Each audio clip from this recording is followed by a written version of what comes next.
kasih Tuhan. Ya Bapa, ya Tuhan, Allah di dalam Yesus Kristus, Allah di dalam Roh Kudus ketiganya yang esa, yang kami percaya, kami sembah, yang kami puji. Dalam nama Yesus, kami mengucap syukur dan berterima kasih untuk ibadah Jumat Agung ini ya Bapa, di Gereja Suara Ketebusan di Kota Ambon ini ya Bapa.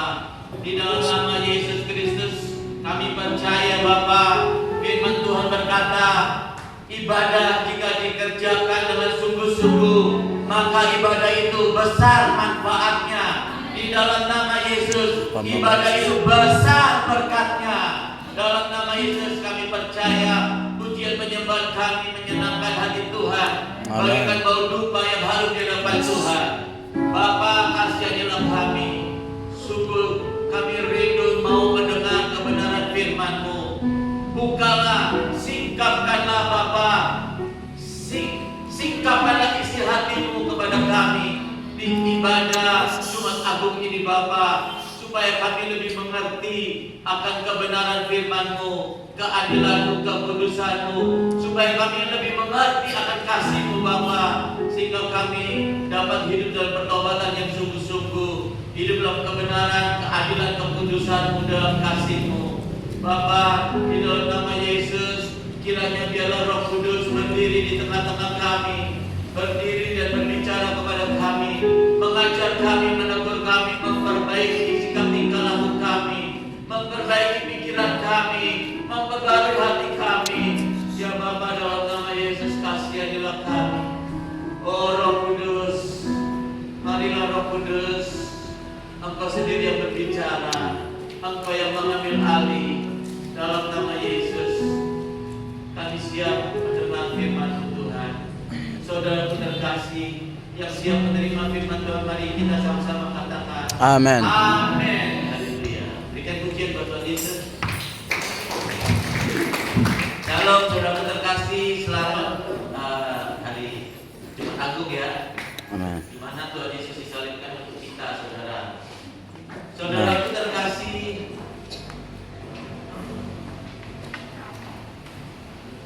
kita setiap tahun memperingati ibadah Jumat Agung, yaitu kematian Tuhan Yesus. Di mana Tuhan Yesus itu konteksnya sebagai manusia. Dia dilahirkan dari benih Roh Kudus. Ya, dari benih Roh Kudus masuk ke dalam rahimnya seorang wanita yang bernama Maria. Dan dia lahir diberi nama Yesus Kristus, Immanuel, Juru Selamat. Barang siapa yang percaya kepada Tuhan Yesus tidak akan binasa, melainkan memperoleh hidup yang kekal.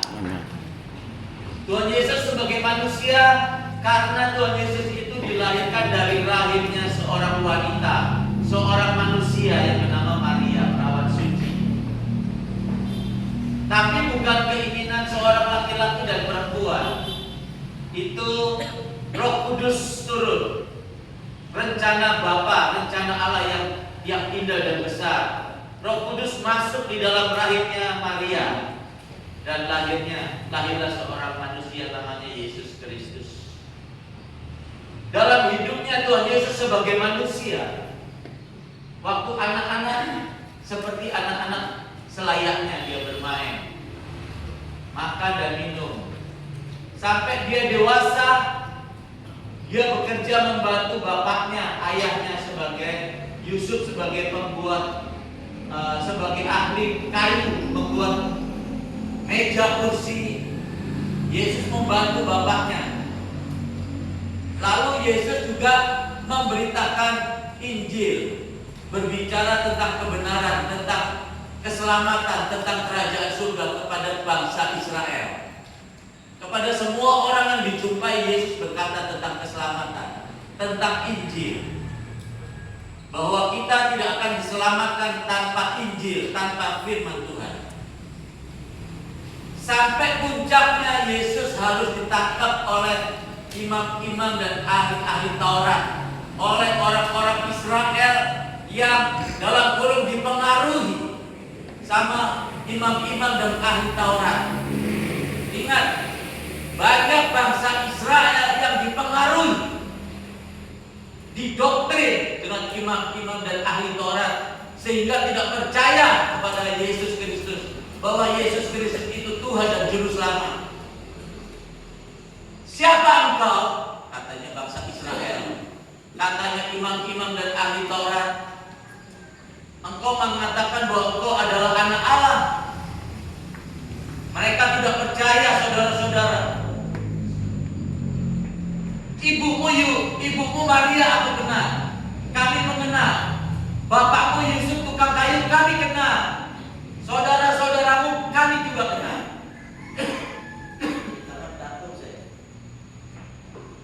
Minta minum apa sedikit boleh? Nah, saudaraku terkasih dalam kasih Tuhan. Ya. Terima kasih Ibu.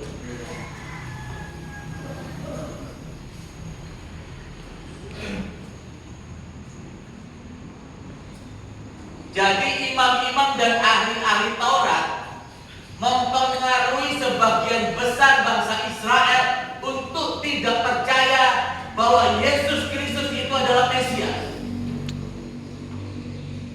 Sehingga Tuhan Yesus itu ditangkap dengan pengkhianatan Yudas Iskariot, dengan diberi imbalan uang 30 keping perak. Kalau kita ingat di YouTube, saudara, Donitan berkata begini, saudara. Kalau Tuhan Yesus itu disalib, menebus dosa-dosa manusia, berarti Yudas Iskariot itu berjasa menggenapi firman Allah, kitab-kitab yang ditulis oleh nabi-nabi, bahwa memang harus terjadi demikian. Anak manusia disalibkan untuk menebus dosa-dosa manusia. Kalau Yudas berjasa, berarti imam-imam dan ahli Taurat berjasa.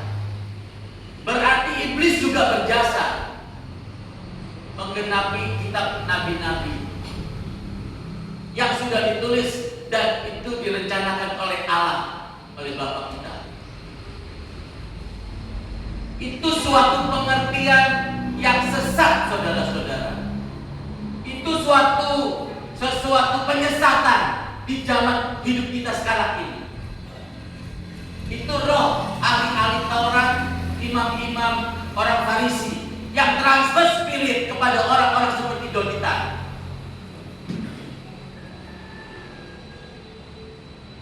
Firman Tuhan berkata, memang anak manusia harus mati disalibkan secara demikian, tetapi celakalah orang yang karenanya anak manusia disalibkan. Firman Tuhan berkata celakalah. Jadi salah kalau Donitan berkata bahwa Yudas Iskariot berjasa, imam-imam dan ahli Taurat berjasa menggenapi kitab nabi-nabi. Itu sesat, saudara. Firman Tuhan berkata celakalah yang oleh karenanya anak manusia disalibkan. Saudaraku terkasih dalam kasih Tuhan Yesus, ketika Tuhan Yesus sebagai manusia dia ditangkap, kan kita lihat Tuhan Yesus berdoa di Taman Firdaus, dia penuh ketakutan. Sebagai manusia takut, saudara. Coba saya pernah kunjungi di penjara-penjara. Orang yang besok ini 2 hari lagi, 3 hari lagi mau dihukum mati, mau ditembak mati karena kejahatannya mengedarkan narkoba. Dia takut, saudara. Dia tiap malam gemetar. Dia tiap malam menangis. Siapa bilang manusia besok mau ditembak, apalagi mau digantung, apalagi yang sama ISIS digorong sama belati. Tahu belati yang pisau digorong pelan-pelan begini, saudara. Sangat mengerikan, saudara. Tuhan Yesus sebagai manusia di Taman Eden, di Taman Firdaus, berdoa, dia menangis gemetar. Firman Tuhan berkata air matanya seperti tetesan darah. Dia takut, saudara. Tapi Yesus taat dan setia kepada Bapaknya sampai mati. Itu yang harus kita teladani. Ya. Itu yang harus kita contoh. Dia ditangkap, diborgol, dipukul, ditinju, saudara, sepanjang dari Taman Fidos menuju ke tempat pengadilan imam-imam dan ahli-ahli Taurat itu, sinagoga itu. Dia sepanjang perjalanan ditinju, ditendang, diludahi. Bukan itu saja, saudara. Setelah dihadapkan kepada Pilatus dan sampai di tempat penyiksaan, Tuhan Yesus itu dirantai di posisi seperti setengah berlutut, dicambuk, saudara.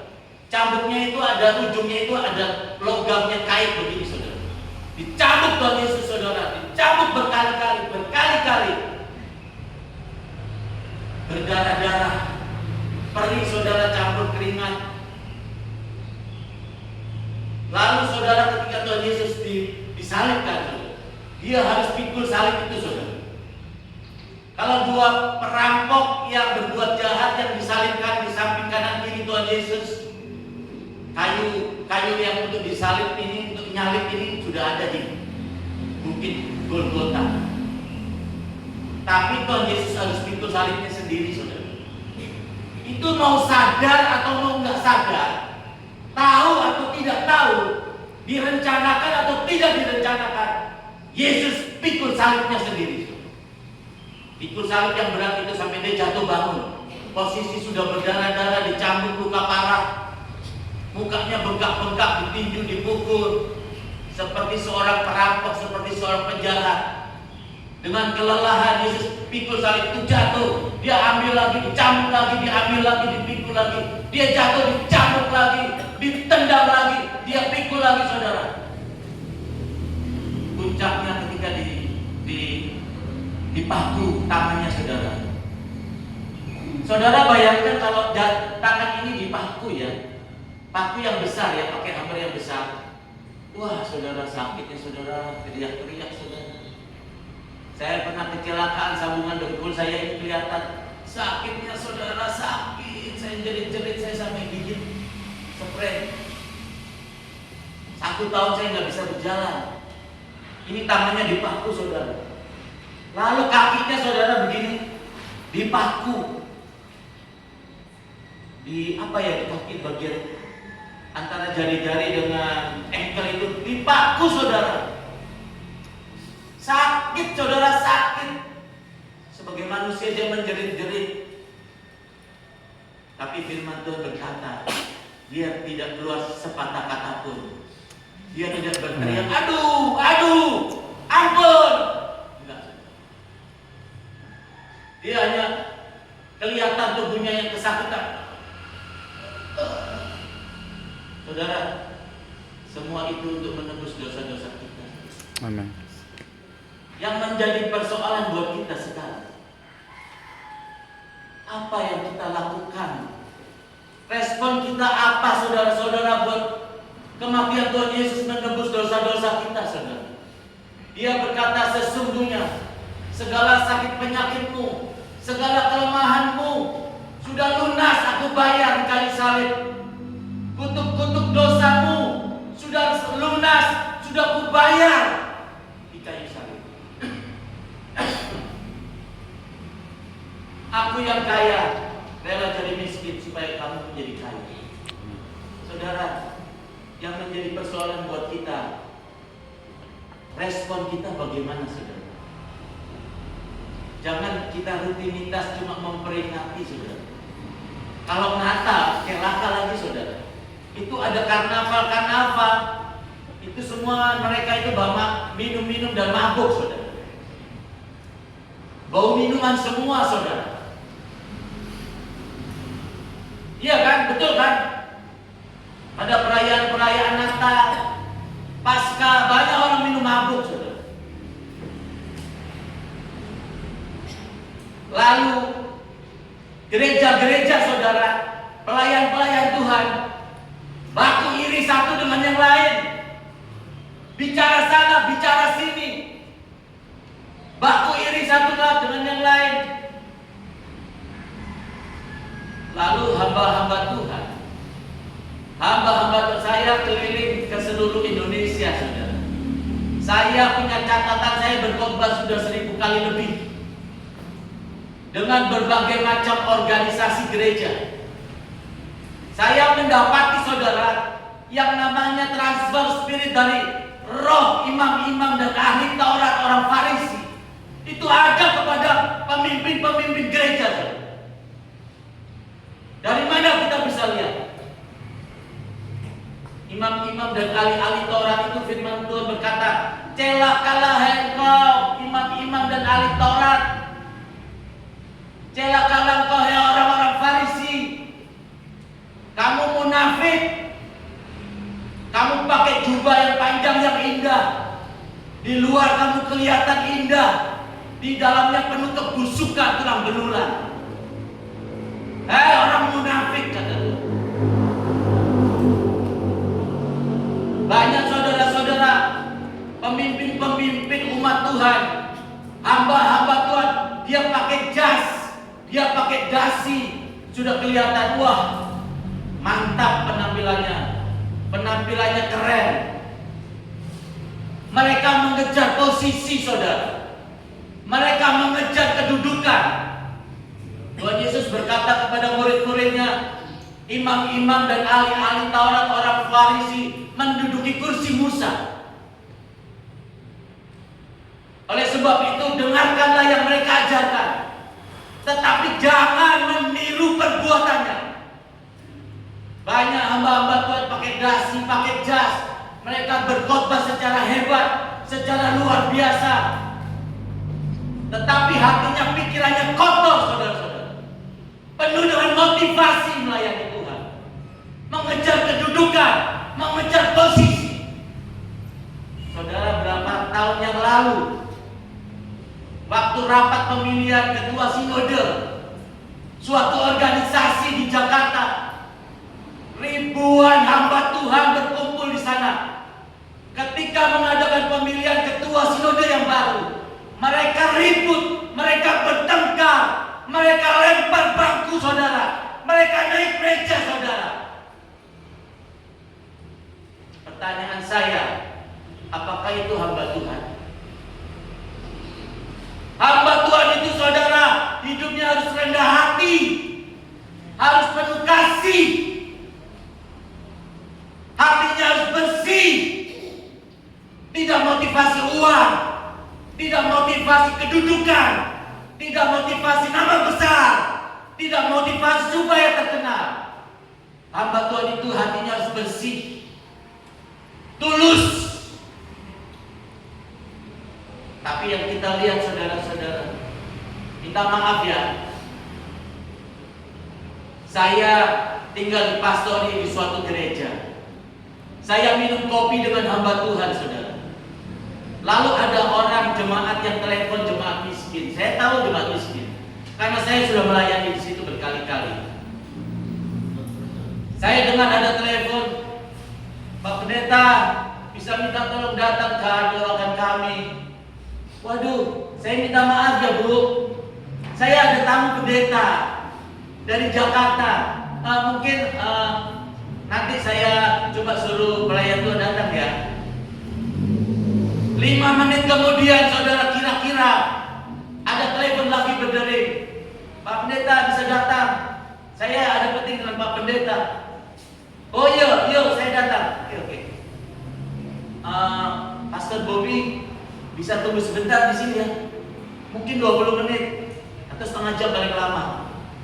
Minum kopi dulu sendiri, gak apa-apa ya, aku ada penting. Oh iya Pastor, iya. Saya tidak mungkin dong bilang jangan. Saya kan sebagai tamu. Saudara, saya tahu telepon yang kedua itu orang kaya, saudara. Orang punya showroom. Firman Tuhan berkata, janganlah kamu memandang rupa. Kita semua saudara-saudara, walaupun Elon Musk, walaupun Raja Arab, walaupun Presiden, walaupun Gubernur, walaupun Jenderal, walaupun tukang sapu jalanan, yang pakai baju orange, semua di hadapan Tuhan sama, saudara. Menghadap tahta pengadilan Kristus, pakai baju yang pakai tubuh yang dipenuhi kemuliaan Allah yang tidak dapat binasa. Dan Tuhan tidak akan berkata, "Hei, kamu tukang sapu jalanan, kamu berdirilah di belakang. Hei, kamu jenderal, hei, kamu yang raja Arab, hei, kamu yang pejabat, kamu berdiri di depan." Bukan begitu, saudara-saudara. Kita semua di hadapan Yesus Kristus sama. Dibayar lunas oleh nyawanya Yesus Kristus. Harga saudara sangat mahal. Amin. Jadi saudara-saudara, ada lagi hamba Tuhan. Saudara, persembahkan perpuluhan saudara. Saya dengar dari Roh Kudus. Persembahkan sebelum jam 2 siang. Saudara, Roh Kudus, Tuhan berkata di firman Tuhan, "Aku tidak menginginkan hartamu. Sangkamu aku Allah yang miskinkah? Langit dan bumi aku punya," kata Tuhan.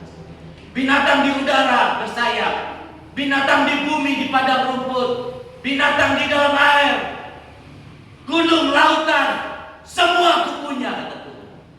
"Umur panjang di tangan kananku, emas perak di tangan kiri. Aku tidak menginginkan persembahanmu yang banyak-banyak itu." Iya kan? Tuhan gak pernah berurusan dengan uang saudara, gak pernah berurusan. Dia Allah yang kaya. Katakan amin. Amin. Dia berkata, "Aku Allah yang sanggup memberkatimu. Aku Allah yang sanggup mencukupkan segala kebutuhanmu. Aku Allah yang sanggup menolong pergumulanmu." Amin. Amin. Jadi saudara-saudara, yang saya lebih fokus saudara-saudara, yaitu sikap, pikiran dan hati imam-imam dan ahli Taurat orang Farisi ini, saudara.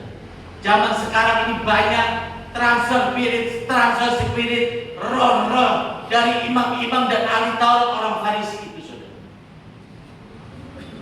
Saudara jangan fokus kepada suatu khotbah yang hebat, khotbah yang terbaik, penginjilan yang terbaik, pemberitaan firman yang terbaik, yaitu firman yang dilakukan dalam hidupnya.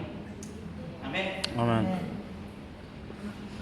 Jangan seperti kebanyakan orang munafik. Saya dibawa ke surga oleh Tuhan Yesus 2 kali. Ada seorang hamba Tuhan berkata begitu. Saya dibawa ke surga bertemu Tuhan Yesus 2 kali. Dan diperintahkan datang ke bumi. Bawalah kesembuhan ilahi itu di bumi dengan minyak urapan. Ketika saudara-saudara, banyak jemaat berebut untuk dapatkan minyak urapan supaya mereka sembuh. Jemaat tidak salah, saudara. Jemaat tidak salah. Mereka lari, maju ke depan, berebut supaya mendapatkan minyak urapan.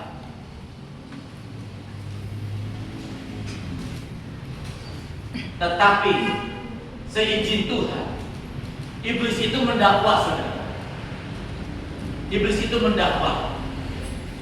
Aku mau melihat, betulkah hambamu ini yang kau bawa ke surga 2 kali, engkau perintahkan membawa kesembuhan ilahi dengan minyak urapan di bumi. Betulkah dia percaya terhadap hal itu? Iblis itu mendakwa, saudara, siang dan malam.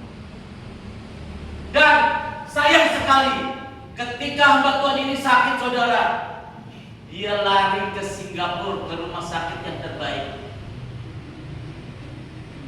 Ini adalah kemunafikan, saudara. Ini adalah pendustaan rohani, saudara. Kalau memang kita diutus ke surga 2 kali dari Tuhan, ketemu Tuhan Yesus surga, diutus datang ke bumi membawa kesembuhan ilahi dengan minyak urapan. Jemaat rebutan minyak urapan. Seyogyanya, seharusnya hamba Tuhan ini juga dengan minyak urapan. Betul nggak? Coba pikir, saudara. Kita jujur jawab, betul apa enggak? Betul. Tapi yang ada, dia cari ke rumah sakit. Ke rumah sakit tidak berdosa, saudara.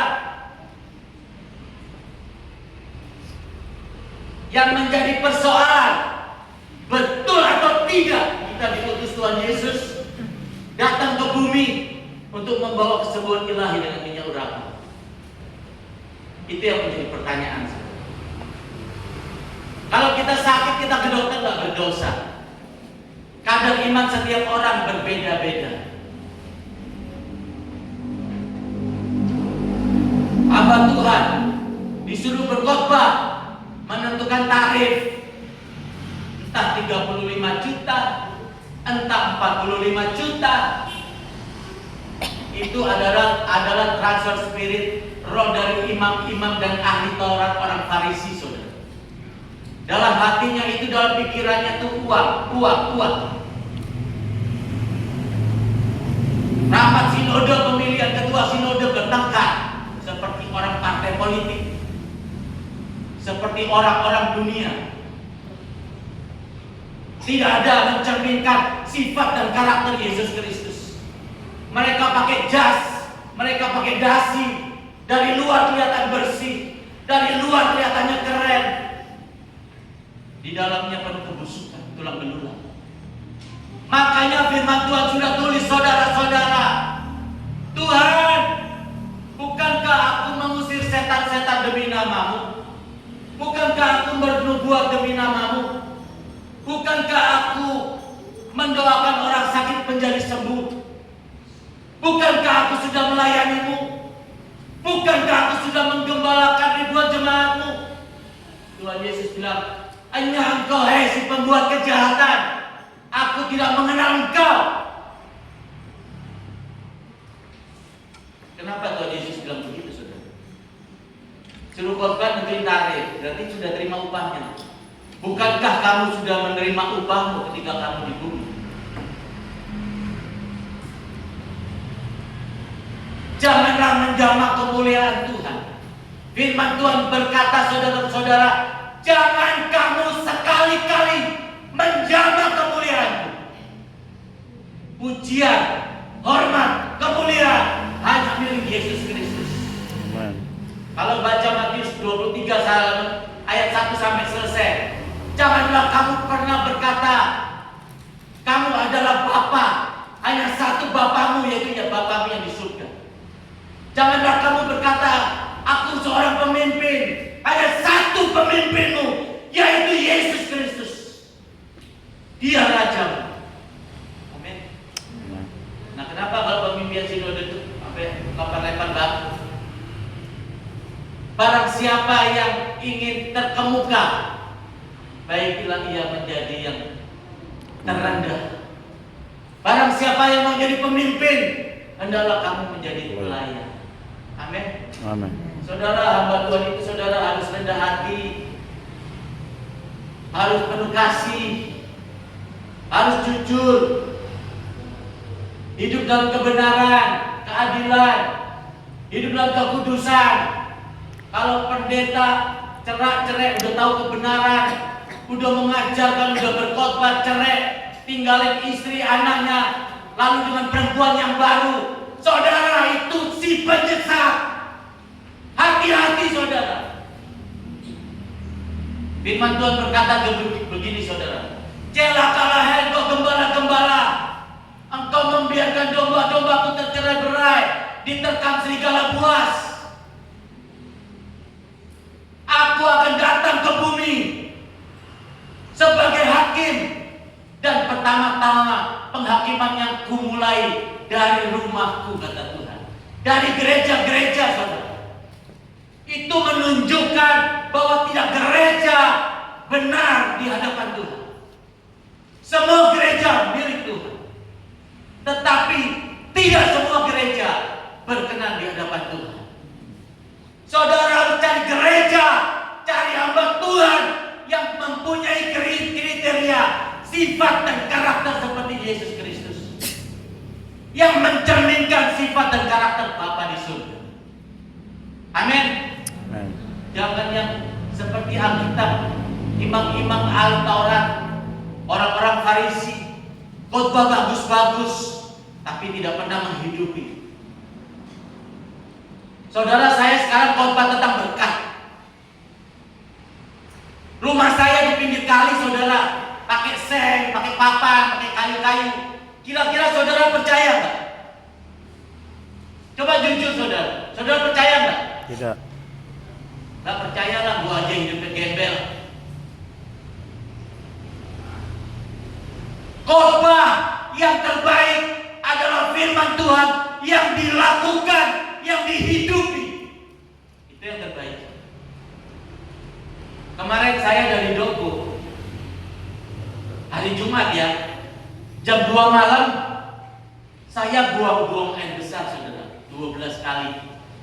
Ke toilet, habis itu masuk kamar, lalu pakai celana, 5 menit, kurus lagi, ke toilet lagi, keluar lagi, selesai 5-10 menit, mulus, ke toilet lagi, sampai 12 kali, saudara.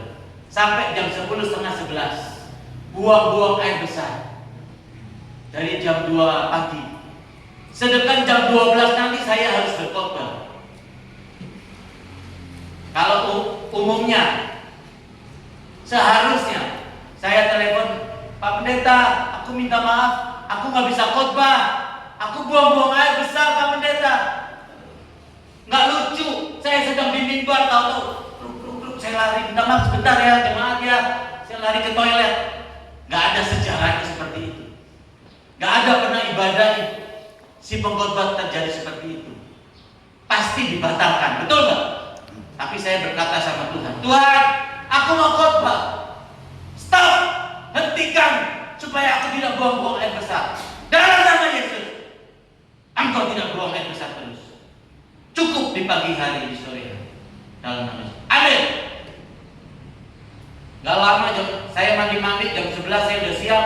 Saya pergi ke gereja sampai jam 11:30. Saya khotbah, saudara-saudara, di Dogo. Saya nggak buang-buang air besar lagi. Lalu besoknya saya berangkat naik kapal sampai di Ambon. Pikiran saya, saudara ya, pikiran saya, aduh, barangku masih ada ini sedikit. Kalau dijual, jadi saya masih kerja, saudara, tapi kerjaan ini untuk memberitakan Injil supaya hati saya bersih. Kalau diundang khotbah nggak motivasi dapat amplop, dapat duit banyak. Biaya sendiri, saudara. Nginep hotel, makan, transportasi semua, ongkos pesawat, ongkos kapal laut, biaya sendiri. Nah, sampai di Ambon saya berpikir, tiket saya kan sampai di Ambon, tiketnya penuh, saudara, udah gak dapat tiket. Tapi ada seorang di Ambon, di Dogo, tolong saya. Melalui marinir saya akhirnya dapat tiket. Sampai di Ambon saya harusnya turun, tapi kapal ini lewat bau-bau. Saya berpikir, aku turun ke bau-bau aja. Barangku ini kalau cair 15 juta ini lumayan buat pegangan istri saya. Turunlah kami ke bau-bau. Kami beli tiket di atas, di kapal. Saudara, sampai di bau-bau saya sakit demam. Karena di kapal laut kan penuh tuh, mudik lebaran penuh. Saya di luar, di dek di luar, kehujanan. Saya mau tiduran aja nggak bisa, saudara. Ini mau ngelonjorin kepala ini, ngelurusin badan nggak bisa. Penuh, saudara. Saya dapat duduk sama-sama, ada orang-orang Jawa ya, tukang-tukang bangunan. Saya duduk di sebelahnya, kasih tempat. Saya duduk hujan, saudara. Saya pakai apa? Speaker yang saya beli 20.000 itu. Saya menggigil tuh.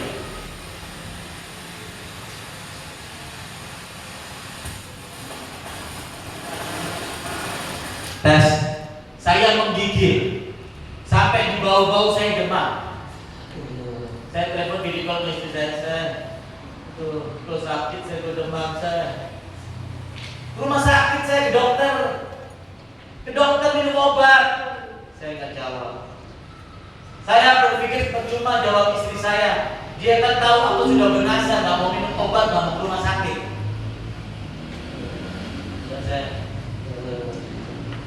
kepala saya kayak mau pecah, mata saya panas, leher saya pegel semua, pinggang pegel, dengkul pegel, engkel kaki pegel, jari-jari ini saudara-saudara tebas, keram, dipencet sakit saudara.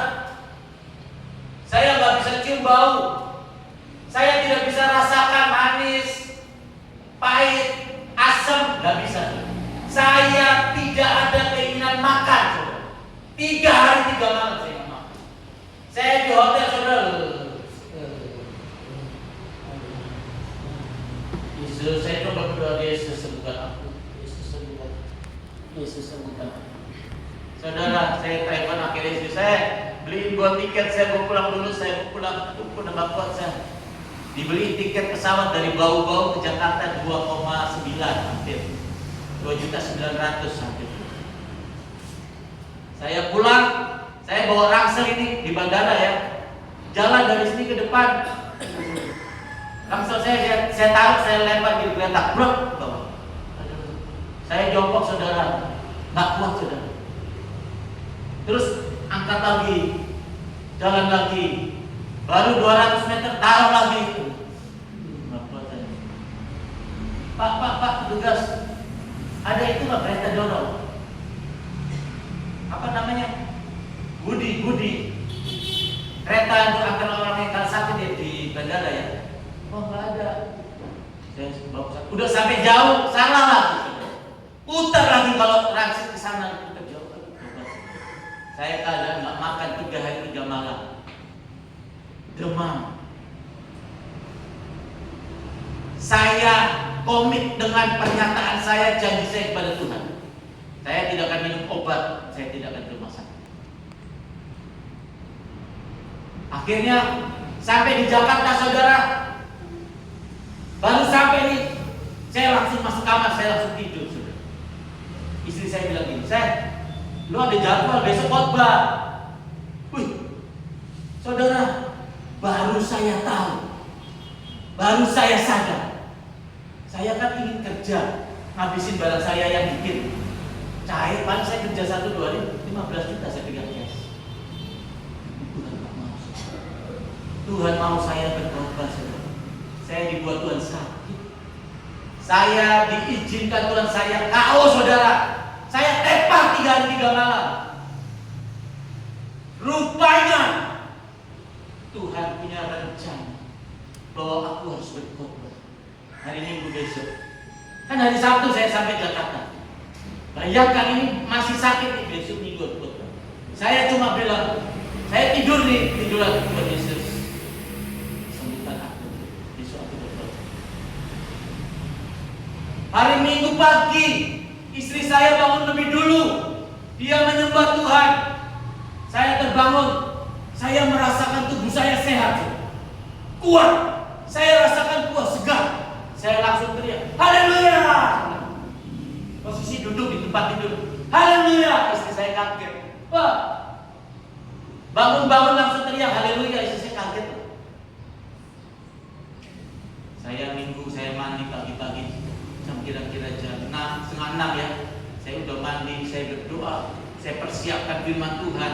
Lalu saya pakai baju, saya berkhotbah 2 kali. Ibadah pertama dan ibadah kedua. Sampai sekarang saya sehat. Amin. Saudara, firman Tuhan tadi saya berlutut. Lagunya apa pun tadi? Yang penting Tuhan senang. Aku mau melakukan apa yang Tuhan mau. Amin. Amin. Amin. Hidup harus seperti itu. Lakukan apa yang Tuhan mau. Jangan lakukan yang kita mau.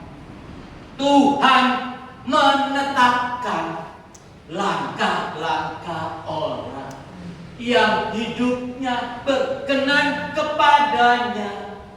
Kalau saudara melakukan apa yang Tuhan berkenan, kalau saudara melakukan hidup saudara itu mengikuti firman Tuhan, percaya saudara-saudara, Tuhan sedang menata hidup saudara. Saudara akan dipelihara, kebutuhan saudara dicukupkan, diberkati, saudara akan disembuhkan, saudara cari pekerjaan akan dapat, saudara mau jadi tentara akan jadi tentara. Apapun cita-cita saudara, Tuhan membuat saudara berhasil. Amin. Amin. Hai orang Korintus, janganlah kamu menjadi bodoh. Bodoh apa saudara? Dengan pengajaran-pengajaran yang sesat. Jadi ibadah sekarang di Jumat Agung, hati-hati dengan roh transfer spirit, imam-imam dan ahli Taurat, orang Farisi saudara. Hati-hati dengan hamba-hamba Tuhan yang tidak mencerminkan sifat dan karakter Yesus Kristus. Hati-hati. Seorang hamba Tuhan, seorang gembala ajak jemaatnya, ayo ada ibadah doa puasa, datang semua. Puasa, berdoa. Ayo ada ibadah rumah tangga, datang. Di sektor 1, di sektor 2, di sektor 3, di sektor 4, semua ada laporannya. Pelayan-pelayan Tuhan yang departemen kul ya, atau ibadah rumah tangga, departemen doa puasa, itu semua bikin laporan, lapor kepada Pak Gembala. Doa puasa Pak Gembala harus ada saudara. Kunjungan kepada jemaat-jemaat yang memang harus dikunjungi, yang memang harus ditolong, dikunjungi saudara. Itu pekerja yang baik. Tapi dalam hidup pelayanan saudara, kita memerlukan variasi hidup. Tahu variasi hidup? Kalau kita menggembalakan 5 tahun, 7 tahun, 10 tahun gak pernah pergi keluar, manusia saudara, kita masih manusia, maka kita akan menjadi jemuk, menjadi bosan. Rohani kita nanti jadi lemah. Perlu healing. Tahu healing kan? Kesegaran rohani. Jiwa kita perlu healing saudara. Makanya kita suka berlibur kan. Hamba Tuhan juga sekali-sekali memberitakan Injil ke daerah, itu healing saudara. Amin. Saudara harus mengerti hal itu.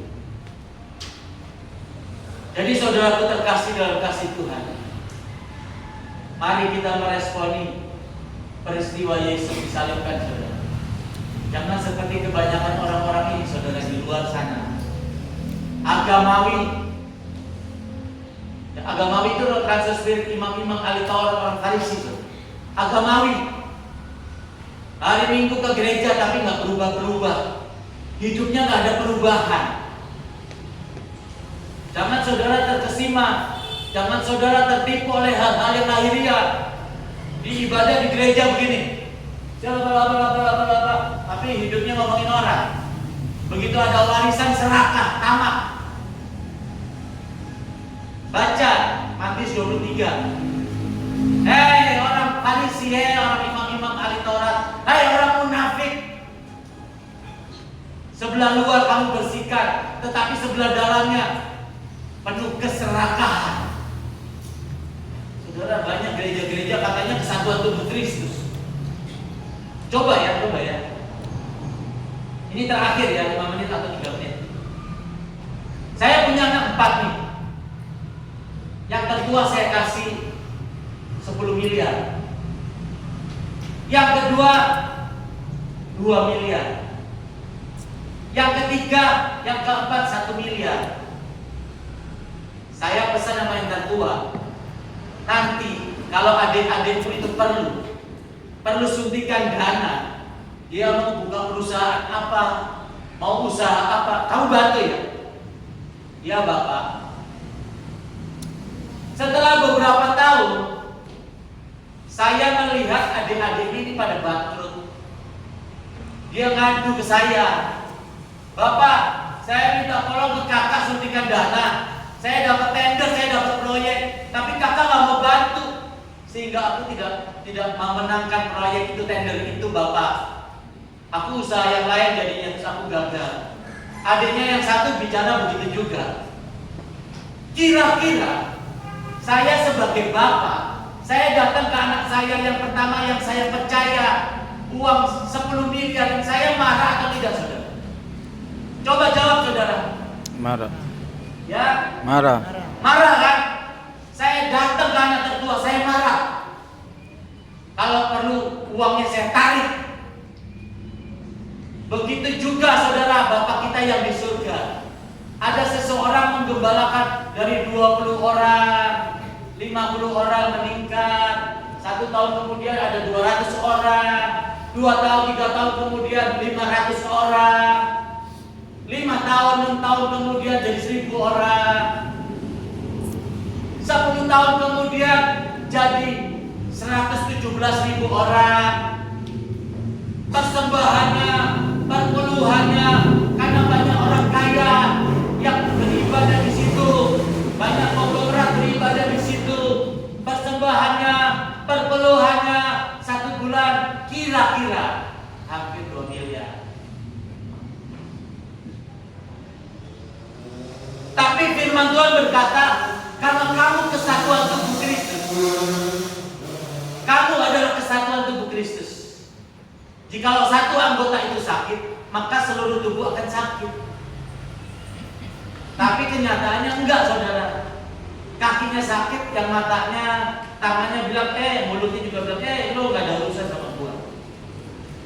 Saudara, kalau kaki saya ini kena paku, aduh, mulut saya teriak-teriak. Mata saya tertuju kepada kaki itu, saudara. Tangan saya juga care. Saya ambil kaki saya bersihkan, saya kasih betadine. Betul nggak, saudara? Supaya cepat sembuh. Kalau kaki sakit, tanganku, mulutku, mataku, telingaku, otakku, kepalaku, semuanya sakit. Betul nggak? Kalau kakiku sehat, semuanya sehat. Kalau mataku sehat, semuanya sehat. Kalau telingaku sehat, mulutku sehat, semuanya sehat. Kalau lambungku sehat, semua sehat. Amin. Tapi yang ada enggak, saudara? Gereja-gereja di desa, yang di Kupang, di pedalaman lagi, saudara ya. Di Waingapu, Waingabuba, di Jawa Tengah, Jawa Timur, di desa-desa, gereja itu pakai papan, saudara. Atapnya pakai seng, nggak ada keyboard, nggak ada gitar. Dia kalau sehari-harinya jual bakso pakai motor, gerobaknya di dalam pakai motor. Ada yang jual ikan, gembalanya jual ikan di pasar. Hari Sabtu dia pasang bangku-bangku di gereja yang notabene lantainya masih tanah, temboknya masih papan-papan, di atasnya pakai terpal. Gembala ini yang jual ikan, dia pasang bangku-bangku di hari Sabtu. Dia persiapkan untuk hari Minggu pagi ibadah raya. Saudara, katanya kesatuan tubuh Kristus. Bukankah gereja-gereja seperti itu harusnya ditolong? Gereja yang diberkati Tuhan harus membentuk tim, kunjungi gereja-gereja di desa itu, di pulau-pulau itu, didata, dikasih bantuan supaya gerejanya dibangun, supaya ada alat musik untuk ibadah. Betul nggak? Tapi yang ada enggak, saudara? Dia beli jam yang 600 juta, dia beli jam tangan yang 800 juta, istrinya beli tas yang 1,2 M, anak-anaknya pakai mobil mewah semua, rumah-rumahnya ada di Amerika, di Australia, di Jakarta, di tempat-tempat elit. Dia memenuhi kehidupannya dengan penuh hawa nafsu, dengan kenyamanan. Ingat, roh transfer spirit imam-imam dan ahli Taurat orang Farisi. Dia nyaman, saudara. Yudas mengkhianati, dikasih 3 peluang, keping perak. Saudara, dulu kalau beli tanah, ya, beli tanah 30 keping perak udah bisa beli tanah, saudara. Mungkin lebih luas dari gereja ini tanahnya, wilayahnya. Itu menunjukkan imam-imam dan ahli Taurat itu sangat berkelimpahan secara keuangan, hidup di dalam zona nyaman. Tapi kalau hamba Tuhan hidup seperti itu, gimana, saudara? Hati-hati, saudara. Bagaimana kepala, begitu juga. Bagaimana pemimpin, begitu juga jemaatnya. Urapan itu dari kepala harum turun ke wajah, ke jambut harum ke jubah. Bagaimana pemimpinmu, bagaimana pendetamu, begitu juga jemaatnya, saudara. Bagaimana guru, begitu juga muridnya. Amin.